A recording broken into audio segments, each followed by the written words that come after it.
Okay, so after that great discussion on firearm injury, we're going to have Dr. Ray Hankey talking about motor vehicle collisions and their impact in pediatric trauma.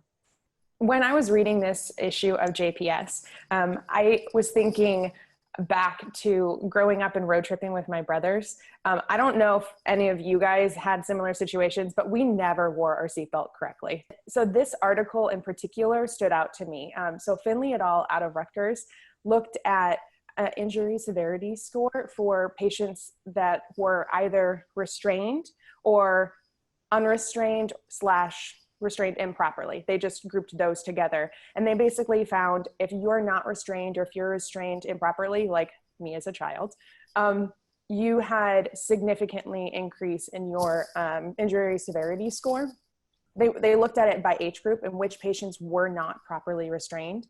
And the highest percentage was in kids 0 to 7 years of age, where arguably as adults and parents, we have the most control.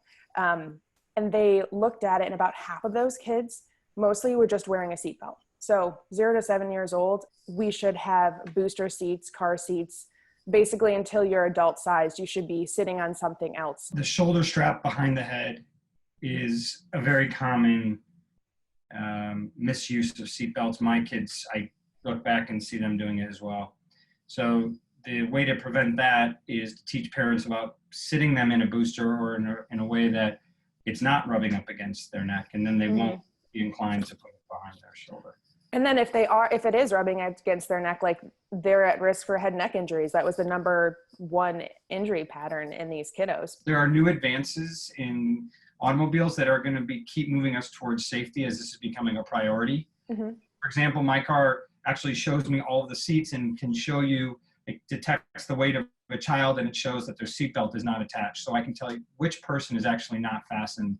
A lot of times, unfortunately, it's my wife. This was the second of 3 reviews focusing on the July issue of JPS. Stay tuned for our final episode, where we'll discuss the position statement on child abuse.